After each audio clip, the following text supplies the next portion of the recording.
Welcome to Restoring Memory, a COVID Calls exploration of the first two COVID years. My name is Scott Gabriel Knowles. I'm a historian of disasters, and since March 16th, 2020, I've been the host of COVID Calls, which is a daily discussion of the pandemic with a diverse collection of disaster experts. This is episode number 495, March 17th, 2022, Dance in the Pandemic with David Brick. I'm just going to take a moment here to introduce David Brick. David Brick is artistic director and co-founder of Headlong Dance Theater, a platform for performance research and grassroots artist support founded in Philadelphia in 1993. He also directs the Headlong Performance Institute, a supported residency and training program. David collaborates broadly in making dance, participatory installations, and community. The experience of growing up as a hearing person in a deaf family continually influences his thinking about performing bodies as being both subjects and agents of culture. His writings about art practice as a form of thinking and experience can be found on the Quiet Circus blog. David Brick, welcome back to COVID Calls. Hi, Scott. It's so nice to be here after so much time and with things still happening. I know it. And it's really special to have you back in these last few of the COVID calls, or at least this part of the COVID calls as they get to 500. I can't thank you enough for making time. I can't believe I can't believe you managed to keep going this whole time. And the three shows that I've done, like this is the third one. They're actually, I think it's like how you want it to operate. Like it's a little bit of an archive for me because I remember talking with Ishmael, and that was so early in the pandemic and it was all so fresh. And then Aka, when we were really like, we're in for the long haul. And now, whatever this is now, I just really, talking to you now, I feel that. I feel the passage of time. It's really how we talked about it, isn't it? Yeah. And I think, just to reconstruct some of that, and I'm sure you remember it, but just to set out the context a little bit for folks. I mean, you and I met, I'm trying to think the last time you and I met in person, it must have been at Drexel University in 2019. And we were talking about my plan then, which was to have a disaster school in Japan in the summer of 2020. And Eiko Otake was going to be part of it. And we were really talking about, visiting Hiroshima, visiting Fukushima Prefecture, artistic elements, historical elements. I remember so clearly that meeting. We were at the coffee shop there on the campus. I do too. Do you remember that? I mean, I remember really vividly, and I was so excited to think about this, because you're like, I don't know, what could you do? Because it's like an academic and historic, history. I think it's like a kind of a way in on disaster from being in specific places, and I was like, this is awesome because I was like, I'm going to design contemplative, experiential interactions with sites, with history, with our group, and I was just so, I looked for opportunities and don't have them very often where I can apply choreographic and kind of performance ways of thinking to other modalities and because that's where I think it belongs. I think we live in a weird moment where art has been extracted from all the other parts of life and critical thinking, and so I'm sort of on a mission to put to see artistic practice as ways of thinking that are complementary and a part of all kinds of other ways of thinking and research. And this was this amazing opportunity to put that into practice in a way that I'd never had before.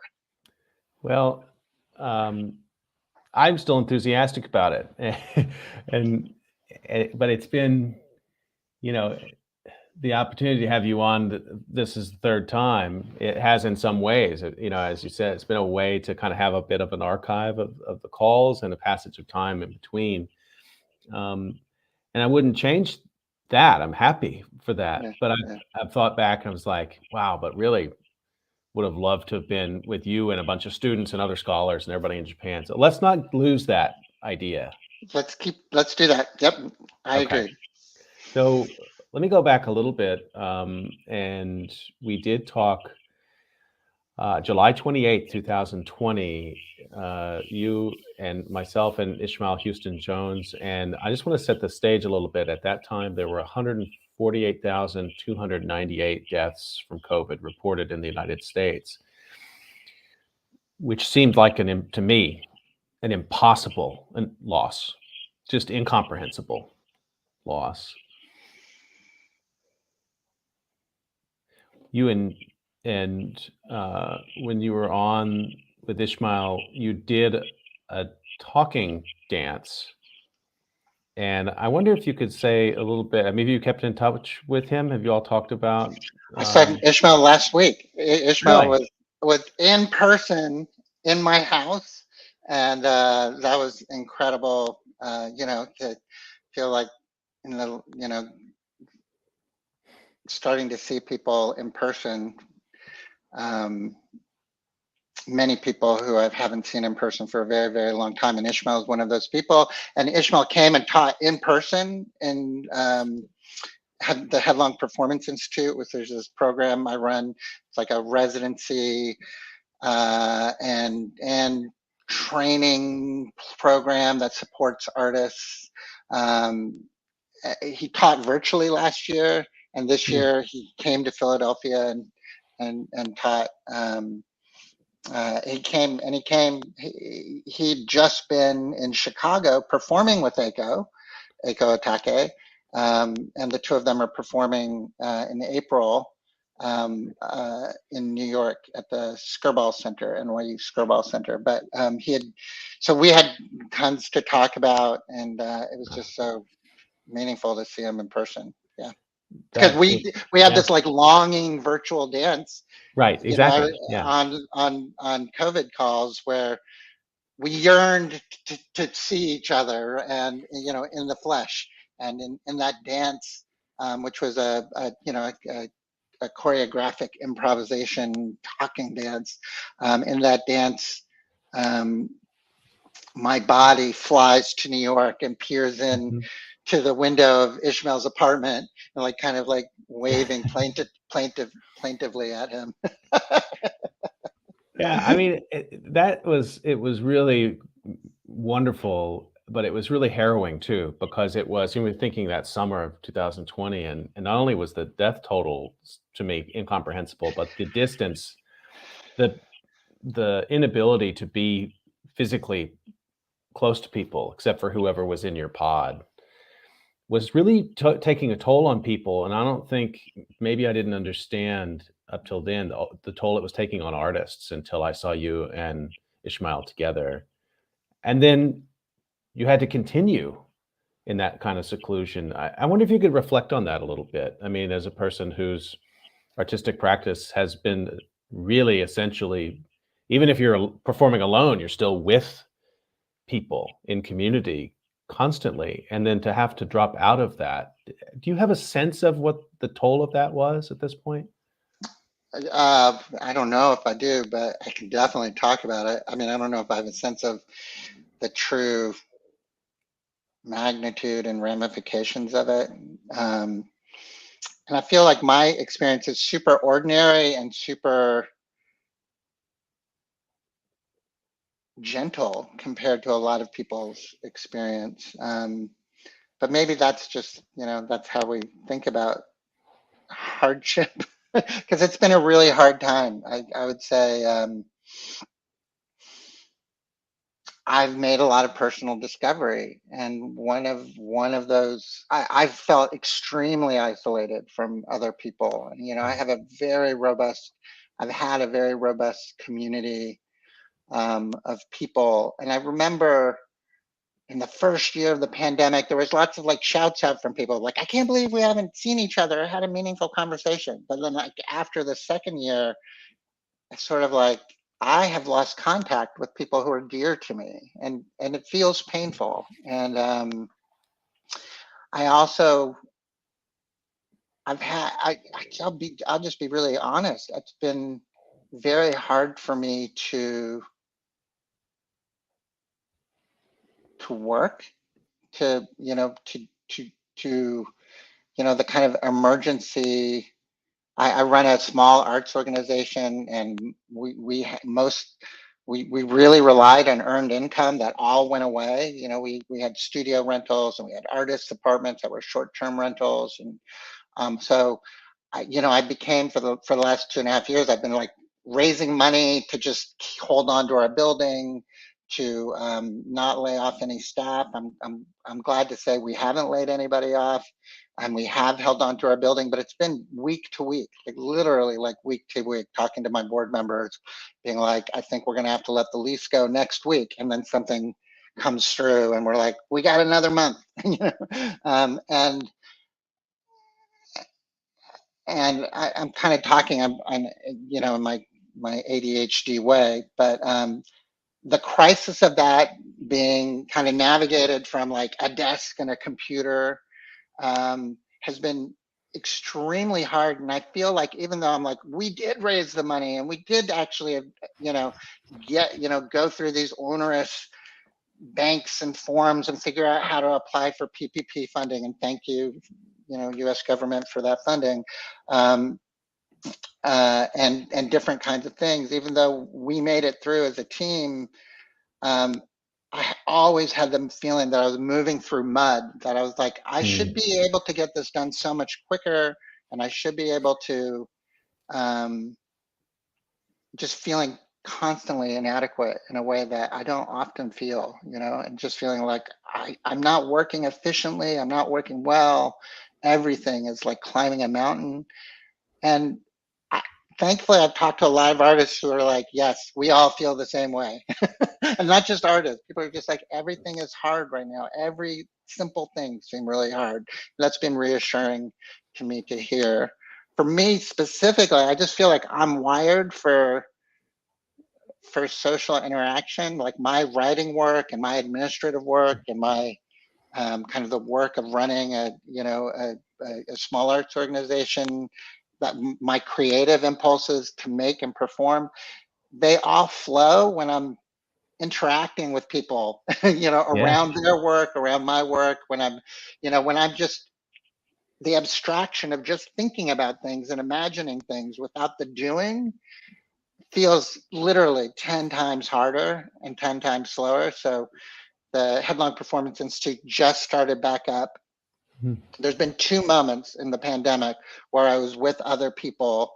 The moment before Delta and Omicron kind of took over, there was that like brief opening, Right. and I can talk about that. I actually re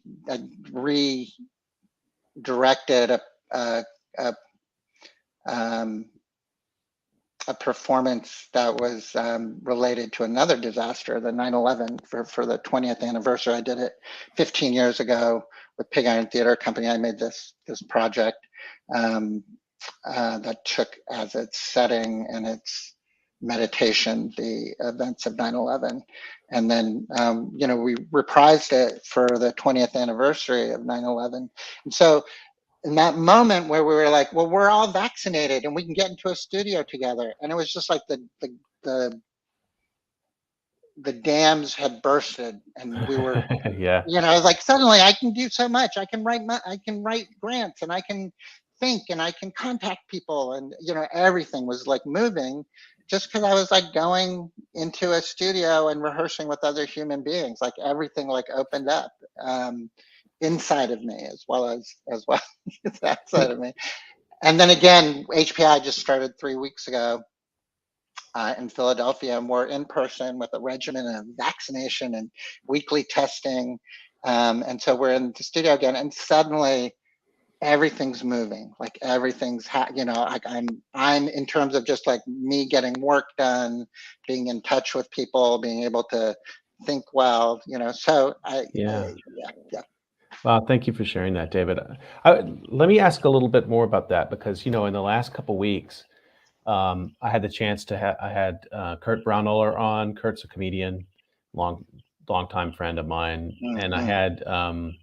I had John Gorka on just a couple of days ago. He's singer songwriter on, and it's interesting. And now to have you here to talk about, really intensely creative people talk with you, um, and about just and they said in kind of different ways, but almost exactly what you've been saying. And for Kurt, I think people don't understand this about comedians. What you're seeing when you see them on a stage is a finished product that could have been a very long time in the making of interaction with audience. And only they know when it's actually working the way that they want it to work. So, the being on the road and working in clubs and doing stand-up comedy is a lot about performing, but also about listening to audience. And, John Gorka is similar. He's a performer who really, I think, relies a lot on feedback from the audience. Now, it's not that they didn't try to adapt online to still meeting their audiences. People have to survive.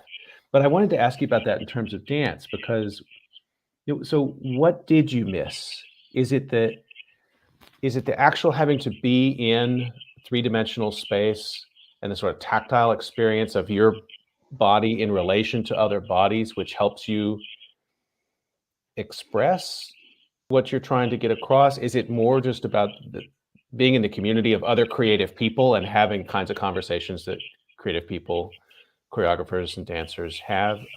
And maybe it's not fair to deconstruct it like that. It's okay if you don't want to, but I am sort of curious, like when you got back in that space in the summer of 2021, what was it that it really enabled? Yeah. So I think about this a lot.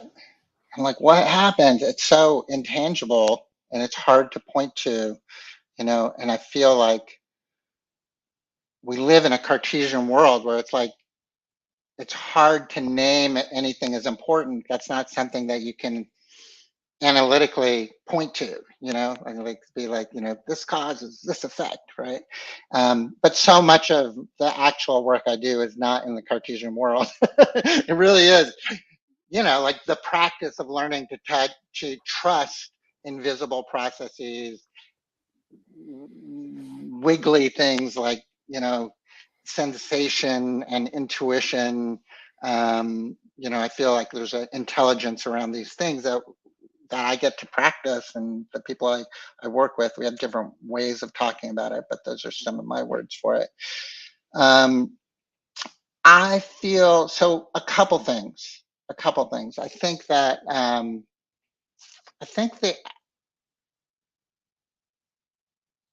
the action of doing stuff in my body across space with other people, um, it just puts all kinds of information that's in my head or in my mind body. It puts all of that information into play, right? It's not even stuff that's completely relevant to the moment. It's just like things are in play.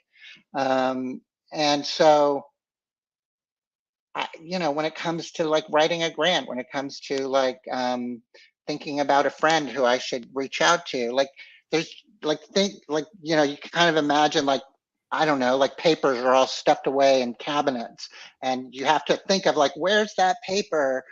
And if I can't think of the paper, then the thought is lost, right? Or the person is lost, or the idea or the connection or the project is gone if I can't find the cabinet and pull the paper. But when you're dancing and moving, when you're uh, doing what I call thinking through doing, which is what dancing is, it's like the papers are all flying all around you all the time. You're just like constantly touching and looking at a lot more things, and it just makes the work of getting anything done a lot easier. For me, it comes of itself, right? Whereas when the paper's not flying around, because I have to think of it I have to think and name something in order to do it, I get a little bit paralyzed. I'm like, what's the thing? Okay, there's 27 things that are all important.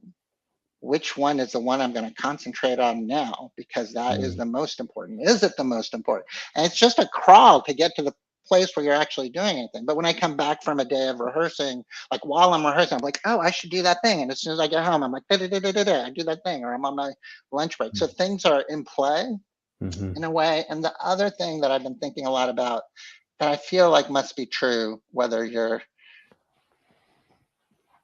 involved in an embodied practice or not, is something about the crossing space itself, like crossing geography, like something about traveling from here to there is really good. Like during the Yeah, pandemic, I don't have a totally. lot of like reason to leave my house, like I'm like here trying to do work, like I'm like putting off going out because I need to get work done and I'm not getting work done. So I keep sitting here. But something about having a place to go and just, Yeah. I almost think it's like, I think about Buddhist philosophies of space and the importance of space itself. Like there's something about traveling across geographies that again puts things in play. It puts it's like it puts us in action. It I'm thinking clearer. I'm thinking more expansively. I'm not enclosed. I'm like in the world, literally in the world.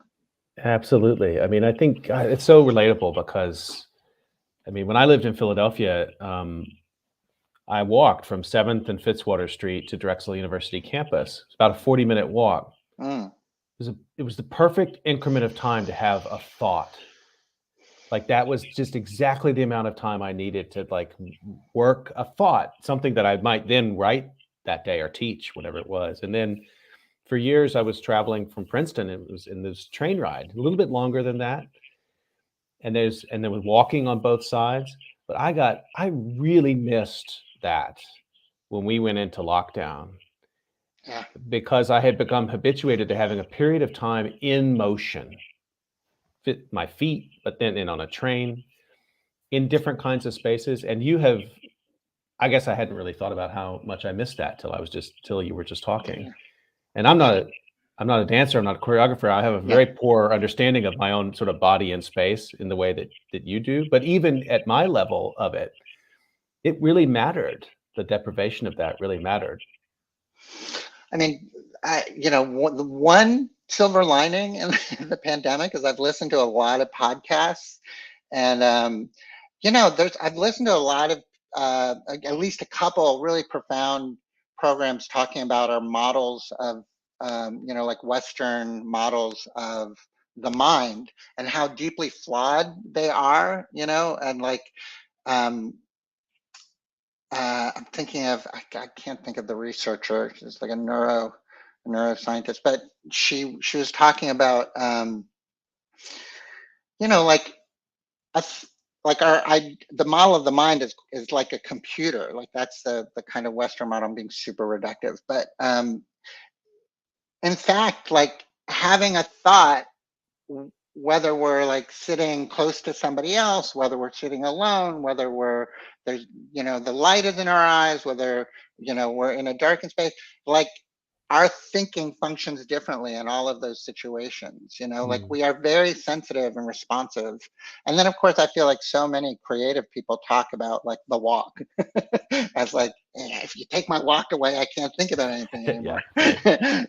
And I do think there is something about crossing space, your body in action, like you're we don't just think, I'm pretty convinced we don't just think with our brains, like we're thinking with our whole bodies. There's Mhm. aspects of thinking and knowing that happens throughout our whole body. And so to be engaged with that And the other thing I'll say, maybe particularly about like what I think my insight as a choreographer, as a director, as a performer, is it often has to do with finding relationships between seemingly dissimilar things, right? Like I find connections between things that maybe you know most other folks don't find those connections, and that's kind of my stock in trade. That's like, like that's what I think I have to Yeah. offer the world, is being able to make those connections.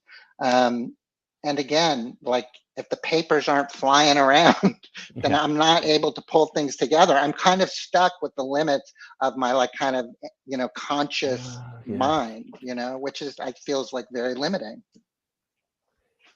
Wow, David, that is really such a powerful idea. So that there needs to be some randomness, some cacophony, some mixture of things that don't go together for you to actually begin to pull some things together in your Yeah. process. Yeah.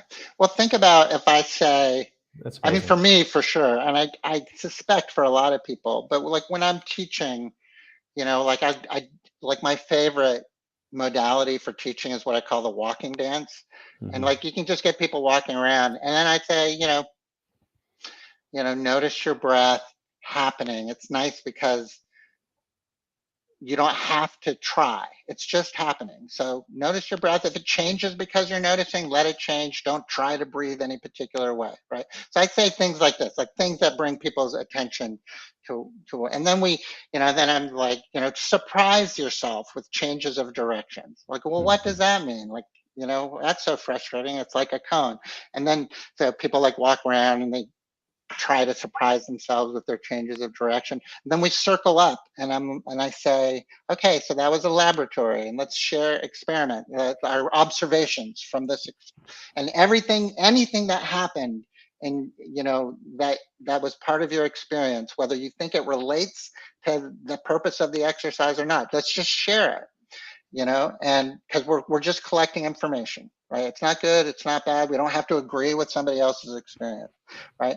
So then let's say you were in that exercise and you were like, I just noticed that like my feet were like super hot on the ground, right? And I was just like, wow, it's like my feet are really like hot as I'm walking. I can really feel the heat of my feet, and it's not the floor, but it's like, I'm sweating in my socks, Mhm. so I hear that, right? And I'm like, what did my feet feel like?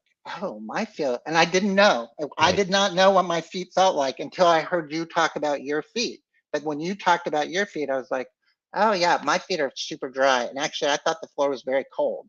Totally different experience. Maybe I had the same one. Maybe I was like, my feet were hot too. But the Yeah. point is, what you were just saying, like, I don't, I have knowledge that I don't access unless something else Yeah. happens Yeah. that Right. makes me Right. access that knowledge. Right. Right. Let me just I really like that. I like that mode of thinking. Thanks for taking us there in the discussion. It's so interesting. Let me just remind folks that you're listening to COVID Calls. I'm talking to David Brick today. And David, you were kind enough to offer to share some performance with us today. And Yeah, we should do it because I'm this excited this for it. conversation is going lightning fast already. Yeah, I know, I know. So, what I'm gonna do is I'm just gonna get out of the screen, so you'll have the whole screen.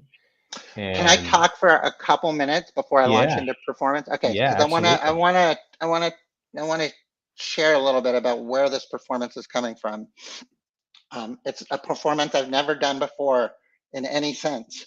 I'm going to do it for the first time, right here. But I'm doing it that way because when you asked if I would do a performance side by side with what's been happening, what have other artists been doing, I thought about the Quiet Gathering, which I might have talked a little bit about before. But also last year's HPI was this hybrid thing where we spent a lot of time on Zoom. And so we made a lot of, one of the artists in the program right now is a choreographer by the name of Marguerite Hemmings. And she talks about wanting to make constant casual performance I just love that term, constant casual performance. I believe that she's talking about ways of like performing is happening. It's part of that. What happens if you consider that performance can erupt at any moment or is already a part of anything going on, and what's intentional about that? And I would say that that feels like an idea that has gained momentum in the pandemic. And just think about all these Zoom meetings where we're peering at each other's in our intimate homes, in our in kind of more like when we come to the studio, we kind of come into a little bit of a neutral place. Like we're like, I leave my life and my world behind me, and I come and I'm ready to dance with other people. And it's a little bit intent, depersonalized. But the Zoom experience is like really like seeing somebody in their home, in their space. And then we do like making assignments that are like off the cuff, and we share those through the Zoom. And they've been just beautiful and exquisite. And these like instant performances that people are happening. I want to say what the structure of the Quiet Gathering is. So the Quiet Gathering was a response to the beginning of the pandemic. Some people were like, can we do this thing from the Quiet Circus, which was this community project that I did before that involves meeting and gathering in a kind of contemplative activity. So I was like, I don't know if it maps on to a Zoom space, but let's see. And this structure emerged where, let's say we had 6 or 7 people at the Saturday gathering. It would be 1 hour long. It would start with everybody introducing themselves by doing something about the space that they're in. You could either say, I'm on the 3rd floor of my home in West Philadelphia.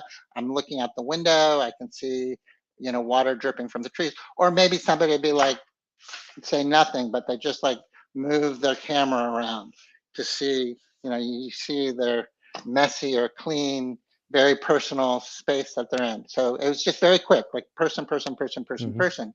And then we had a Quaker meeting where we were just silent in the Zoom space,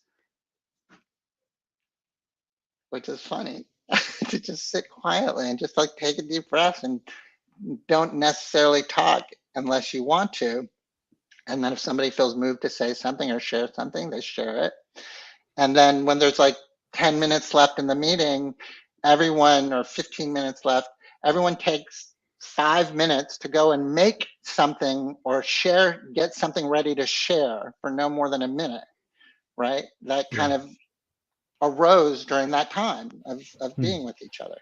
Mm. So the performance I want to do is kind of in the world of what I associate with Marguerite's idea of constant casual performance, and some of the things that like people are just like, I'm going to try to find a way to share performatively in this space right here, right Mm. now, with what's arising.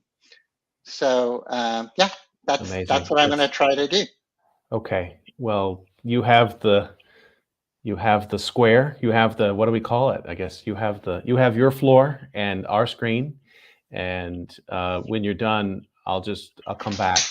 So I'm gonna get out of I'll the make way. it clear. Yeah, I will say it's over.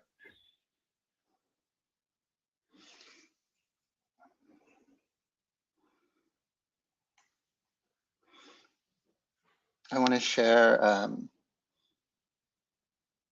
poem that came up for me recently, and a story about Philadelphia in 1793.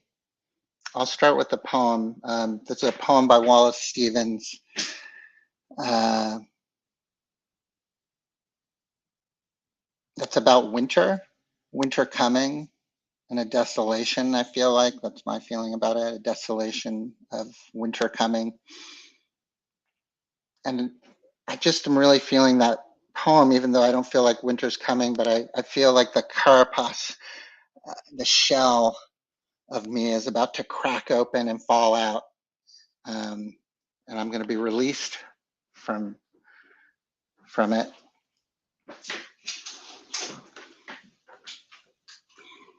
Now it is September and the web is woven. The web is woven and you have to wear it. The winter is made and you have to bear it. The winter web, the winter woven, wind and wind. For all the thoughts of summer that go with it in the mind, pupa of straw, moppet of rags. It is the mind that was woven, the mind that was jerked and tufted in straggling thunder and shattered thumb.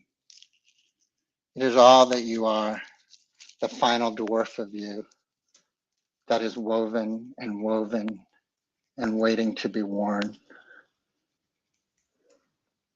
Neither as mask nor as garment, but as a being, torn from insipid summer for the mirror of cold, sitting beside your lamp for the citron to nibble and coffee dribble. Frost is in the stubble. I want to tell a story about Richard Allen and Absalom Jones and Nicholas Biddle. Richard Allen, and this has to do with the 1793 yellow fever epidemic in Philadelphia, where 10% of the population of Philadelphia died, and 40% of the population of Philadelphia fled the city within the first couple months. This is a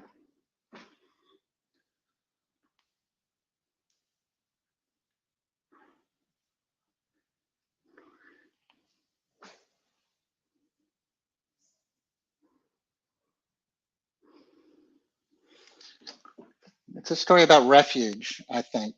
So this is Richard Allen. Oh, Richard Allen.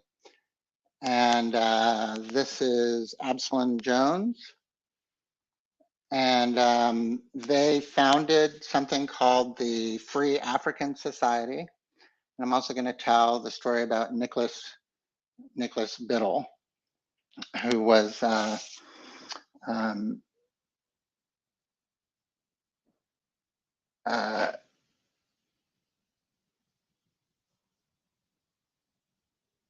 what will I say about Nicholas Biddle? Nicholas Biddle was one of the most significant figures to shape US economic strategies in the early 19th century. President of the Second Bank of the United States, Biddle was a one-man Federal Reserve before the institution existed.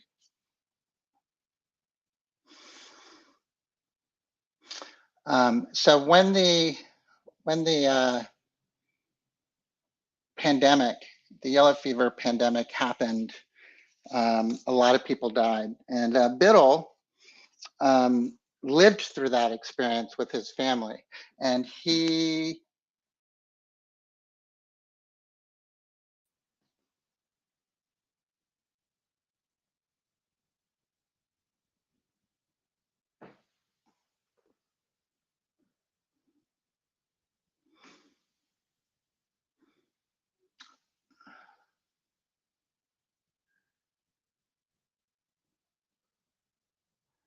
oh, I don't know what happened. I hope I'm back.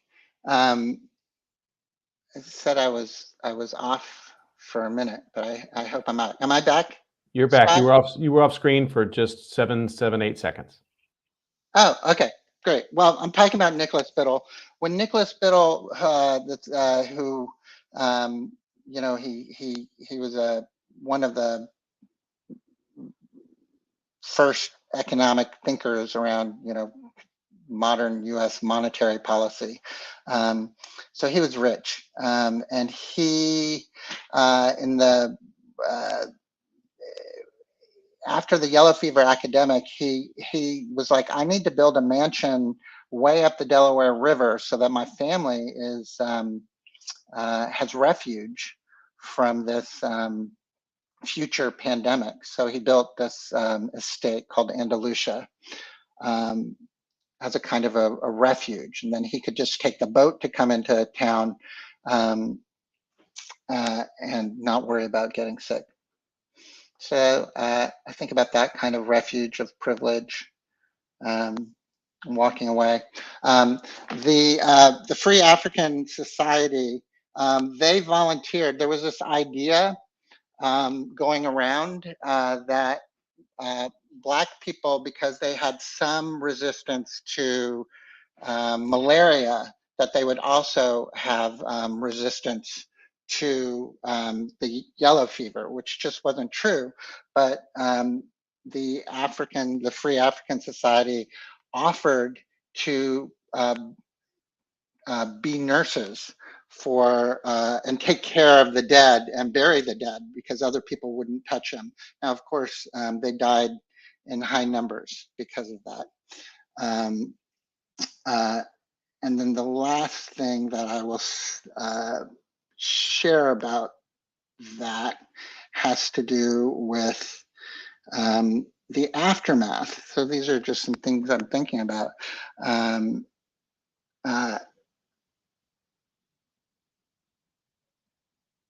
I'll just read this from Wikipedia.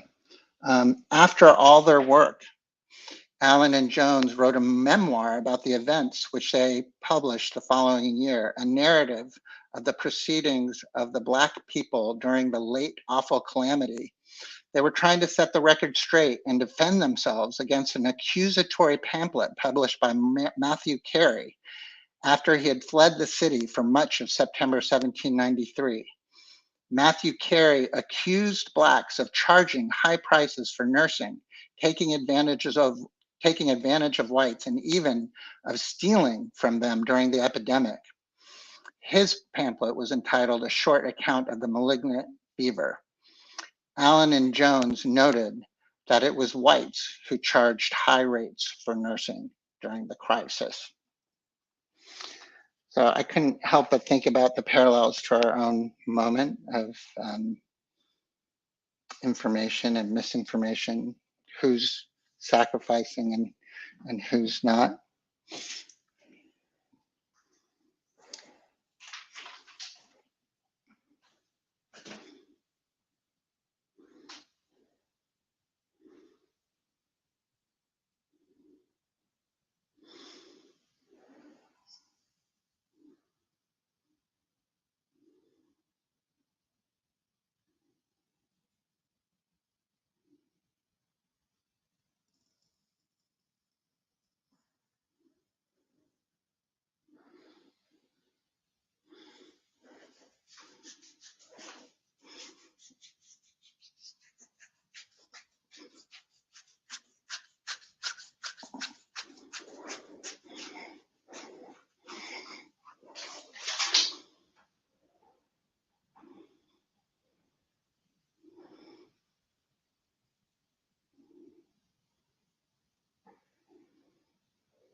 The end.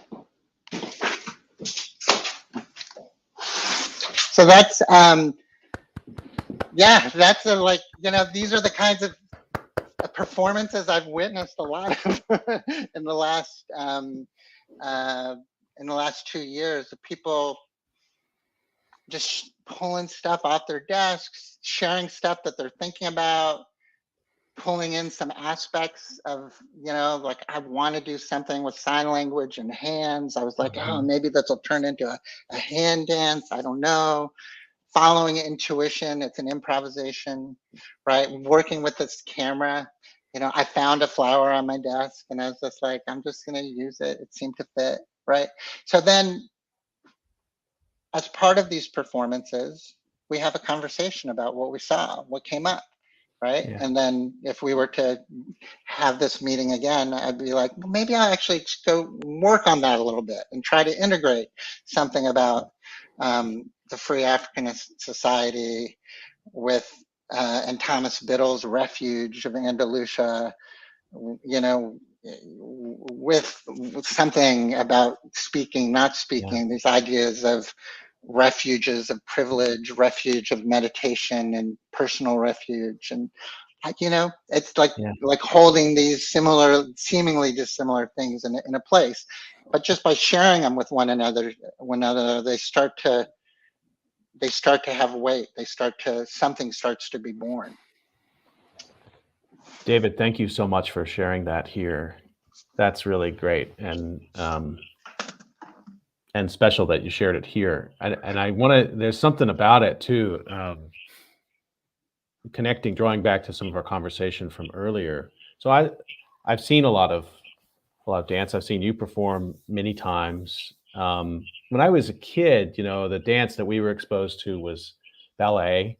It was in a big concert hall and it was at a huge distance. And they would take us kids, to the Fort Worth to see the ballet. Because that was, and hey, I'm glad they did, but it was the sense like, okay, expose kids to culture. And that's what we got with dance. But when I first saw Headlong perform and other choreographers perform and dancers perform in the 90s in New York and Philadelphia, what immediately struck me was the sound of feet and bodies moving and that the physicality, you're watching it, but you're even, if you're in a small enough black box, you're feeling it, experiencing it. And when you're doing with the arms, I was seeing that and I saw what you were doing with your arms, but somehow it triggered me and I was right back in a place listening to dancers' feet move on a floor. So it had this, for me, it had this teleportive capacity. You were in the box, but it took Could me you to hear? Could you hear the Yeah. scratching? Oh, Yeah. great. Yeah. And I don't know if that's what you were going for. And for me, I guess I care, but I kind of don't. Like it took me somewhere I wanted to go too. Yeah. No, I'm trying to get at a visceral thing. I kind of wanted to turn the camera around and move around and dance, but I was like, it's already gone on so long. What can I do right here, right now? That's visceral and a little bit painful. I want to hurt a little bit. I want to think about pain, and so I scratch. It's very intuitive, but I wanted, yes, also like how can I get my body or a feeling of bodies through this tiny little pinhole, and into your body. I definitely was like feeling that, and Headlong's work has always been like we care that it's a visceral experience for people, that everyone's body feels implicated, as opposed to something that sits apart at a safe distance that's like pretty to look at. It's like Andrew Simonette, my collaborator in Headlong, would always say, pretty is the enemy of beautiful.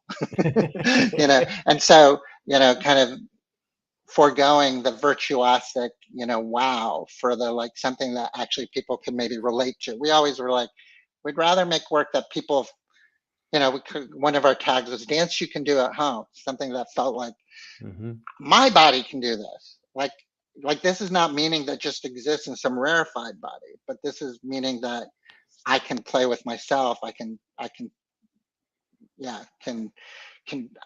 touch something in my own, sensorium that gets meaning going. Well, the way you work the poetry in also, it speaks to, I think, this totally relatable experience that people have had in the pandemic of confinement. And so periods of confinement and then resistance to confinement. And it's not over. I think, where I am in Korea, it's the worst of the pandemic that we've had. We're not on lockdown, but there's a confinement aspect to it. So, it's not like those things that you're sharing are now relegated to some past history of disaster. And aren't we glad we're through with that? There's some worry to that too. I think we're going to carry this with us for a long time. That memory of that being confined and breaking loose as a duality that's not over. Mm-hmm.